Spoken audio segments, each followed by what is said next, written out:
अस्सलाम वालेकुम दोस्तों, आईटी प्रोफेशनल की तरफ से मैं आपका होस्ट मोहम्मद यूसुफ। और आज की इस वीडियो में हम देखेंगे कि किस तरह हम लूप वेरिएबल के साथ जो उसकी प्रॉपर्टी है पेरेंट, उसको यूज़ कर सकते हैं। तो दोस्तों, सबसे पहले मैं आपसे रिक्वेस्ट करना चाहूँगा कि अगर आपने अभी तक मेरा चैनल सब्सक्राइब नहीं किया तो कर लें, ताकि आपको हर न्यू आने वाली वीडियो का नोटिफिकेशन मिल सके और आप न्यू ट्रेंड से आगाह रह सकें। तो दोस्तों, चलते हैं अपने टॉपिक की तरफ। तो मैं आपको बताता चलूँ कि मैंने एक वेब डॉट PHP में, ये जो आपको मिल जाएगी राउट्स के फोल्डर में, वहाँ पे मैंने एक राउट डिफाइन कर रखा है कि उसके ऊपर जिस किस्म की भी रिक्वेस्ट आए, जब URL बार में डिस्प्ले का कीवर्ड पुट किया जाए तो ये कॉल बैक ये वाली रन हो जाएगी। तो यहाँ पे आप कंट्रोलर्स वगैरह भी रन करवा सकते हैं, मॉडल्स वगैरह भी, लेकिन मैंने यहाँ पे एक सिंपल फंक्शन क्लोजर फंक्शन जो है वो कॉल करवाया है। तो इस फंक्शन की कॉल होने पे हमारे पास एक व्यू रिटर्न होगा। ये वाला व्यू मैंने क्रिएट कर रखा है व्यूज़ के अंदर। अगर आपने नहीं किया हुआ तो कर लें, माई व्यू के नेम से। इस व्यू को मैं सिंपल इस फंक्शन के अंदर रिटर्न करवा दूंगा। ये मैंने रिटर्न करवाना है व्यू, तो मैं यहाँ पे रिटर्न व्यू लिख के अपने व्यू का नेम लिख दूंगा माई व्यू। उसके बाद मैं जाके इसको टेस्ट करूंगा ब्राउज़र के अंदर। मैं इसको रिफ्रेश करता हूँ तो आप देख रहे हैं कि मेरा व्यू है वो रिटर्न हो रहा है, और URL बार में मैंने डिस्प्ले लिखा है जो मैंने यहाँ पे लिखा हुआ है। अब दोस्तों, हमें क्या करना है कि हमें दो अरेज बनानी है ताकि हम लूप के पेरेंट प्रॉपर्टी को डिस्कस कर सकें। तो सबसे पहले मैं एक एग्जांपल लेता हूँ कि यूज़र्स, और उसके अंदर मैं अरे डाल देता हूँ। पहला नेम मैं अली डाल देता हूँ, उसके बाद दूसरा नेम मैं यूसुफ डाल देता हूँ, और उसके बाद मैं इसको क्लोज करता हूँ। और इस तरह की अरे जो है एक और मैं पोस्ट के नाम से लेता हूँ। तो मैं यहाँ पे करता हूँ पोस्ट, तो ये पोस्ट जो हैं वो आ जाएंगी। इन पोस्ट के अंदर मैं लिख देता हूँ post 1। उसके बाद इसी तरह मैं दूसरी के अंदर लिख देता हूँ post 2।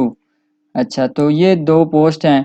अब उसके बाद मैं अपने व्यू के साथ डाटे को रिटर्न करवाना चाहता हूँ। तो मैंने आपको बताया था कि विद के ज़रिए डाटे को रिटर्न किया जाता है।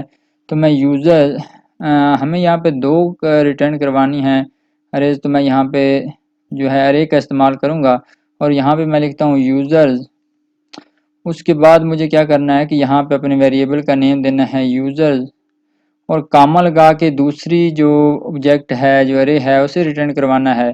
तो मैं यहाँ पे लिखूँगा पोस्ट, और अब उसके बाद मैं ये वाला सिंबल एरो सिंबल लगा के मैं जो है अपने दूसरे वेरिएबल का नाम दे दूँगा पोस्ट। तो अब चलते हैं दोस्तों अपने व्यू के अंदर, इन दोनों को एक्सेस करते हैं। तो मैं फॉर ईच लूप का यूज़ करूँगा यहाँ पे। आउटर लूप जो है पेरेंट के लिए, क्योंकि हमने पेरेंट को टेस्ट करना है तो हम दो लूप लगाएंगे। फर्स्ट के अंदर पेरेंट लूप काम करेगा, और दूसरा लूप जो होगा वो जो इसके इनर लूप होगा उसके लिए काम करेगा। तो मैं यहाँ पे फॉर ईच लूप को एंड करता हूँ। एंड फॉर ईच, ये हमारा पेरेंट के लिए लूप है। तो पेरेंट में हम यूजर्स डालना चाहते हैं, और बारी बारी उनकी पोस्ट जो हैं वो शो करवाएंगे। तो एज यूज़र ये मैंने कर दिया। उसके बाद दोस्तों, इसके अंदर मैं पोस्ट के लिए इसी तरह का एक और स्ट्रक्चर बना लेता हूँ। ये इनर लूप है हमारा, और इस लूप के अंदर मैं यूज़र्स की बजाय पोस्ट को जो है वो शो करवाऊंगा। यहाँ पे मैं कर लेता हूँ पोस्ट।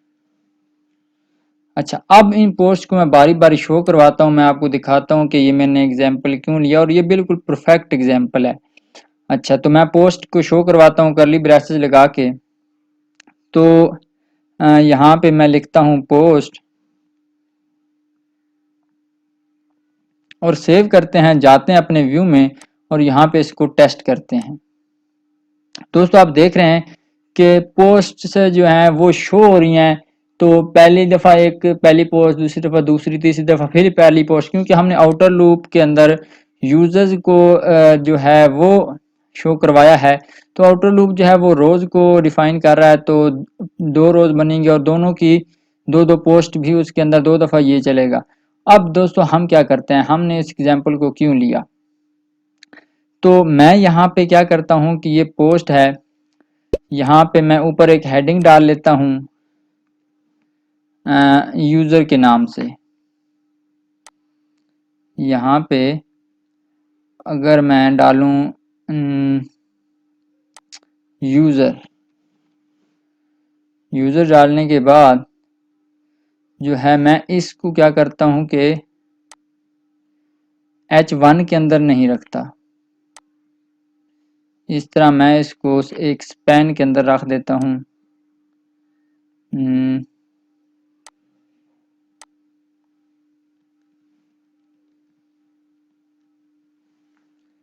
ताकि न्यू लाइन पे ना जाए, इसलिए मैंने इसको स्पैन के अंदर रख दिया। अब जाते हैं अपने व्यू में और इसको रिफ्रेश करते हैं। तो आप देख रहे हैं दोस्तों कि पहले अली के लिए दोनों पोस्ट शो हुई, फिर यूसुफ के लिए दोनों पोस्ट जो हैं वो शो हुई। अगर हम जो है अब पेरेंट जो लूप है उसका पेरेंट प्रॉपर्टी का क्या फ़ायदा है यहाँ पे। तो अगर मैं ये तो मैंने लिख दिया यूज़र, तो यहाँ पे शो हो रहा है कि ये इस यूज़र की ये वाली पोस्ट हैं, इस यूज़र की ये वाली पोस्ट हैं। लेकिन अगर मैं इसको यूज़ नहीं करता, मैं सिंपल पोस्ट ही शो करवाता हूँ, तो फिर मैं क्या करूँगा? तो फिर मैं ऐसे करूँगा कि यहाँ पे स्पैन के अंदर जो है एक और यहाँ पे मैं स्पैन लेता हूँ और उस स्पैन में मैं देखें अब हम इनर लूप के अंदर आउटर लूप की प्रॉपर्टी जो है वो यहाँ पे शो करवाएंगे। अगर आपको मैं शो करवा के दिखाऊं तो यहाँ पे मैं स्पैन यहाँ पे मैंने ले लिया। अब देखें कैसे एक्सेस करना है। तो मैं इस लूप वेरिएबल को इस तरह यूज करूंगा, लूप और उसके बाद पेरेंट, ये मैंने पेरेंट को शो कर दिया। और पेरेंट का जो यूजर है या उसका जो इंडेक्स है, आइटरेशन है, फर्स्ट सेकंड, तो वो मैं यहाँ पे एक्सेस कर सकता हूँ। देखें अगर मैं यहाँ पे आइटरेशन डालता हूँ, स्पेलिंग मिस्टेक है यहाँ पे, आइटरेशन, तो यहाँ पे मुझे पेरेंट की कौन सी आइटरेशन आ रही है वो मुझे शो हो जाएगी। तो देखें ये आइटरेशन 1 है पेरेंट की, यानी कि पेरेंट की आइटरेशन 1 है। अगर मैं इसको स्पैन की बजाय यहाँ पे H3 कर लेता हूँ, तो अगर अब मैं इसको रिफ्रेश करता हूँ तो आप देख रहे हैं कि जो पहले यूज़र की आइटरेशन 1 है और उसकी 2 पोस्ट शो हो गई। फिर दोबारा दूसरे यूज़र की के लिए आइटरेशन 2 है तो उसके जो आइटरेशन है वो शो हो गई और उसके बाद उसकी पोस्ट जो हैं वो शो हो गई हैं। तो इस तरह हम जो है इनर लूप के अंदर रह के आउटर लूप की आइटरेशन काउंट वगैरह कर सकते हैं कि उसके अंदर यूज़र कितने हैं।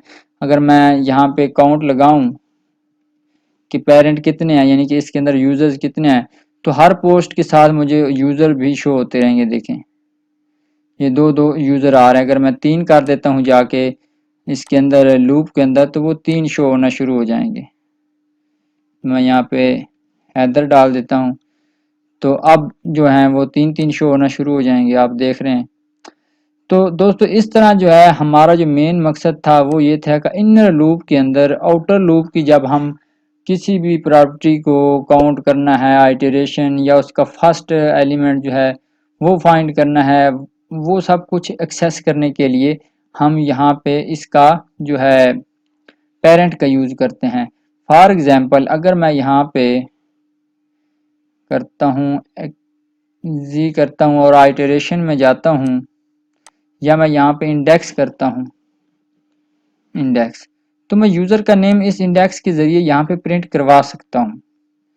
अगर मैं यहाँ पे पुट करता हूँ यूज़र और इसके अंदर यहाँ मैं इंडेक्स डालता हूँ और इंडेक्स में मैं लूप पेरेंट इंडेक्स, यानी कि यूज़र का जो इंडेक्स आ रहा है उसके ज़रिए मैं अगर नेम प्रिंट करवाना चाहूँ तो वो मैं करवा सकता हूँ।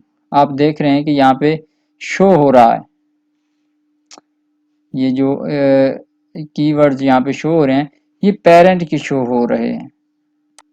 तो दोस्तों इस वीडियो की अगर आपको समझ आई हो और अगर आपको इससे कुछ फ़ायदा पहुंचा हो तो वीडियो को लाइक, कमेंट और शेयर करना ना भूलिएगा। अपना ख्याल रखिएगा। अल्लाह हाफिज़।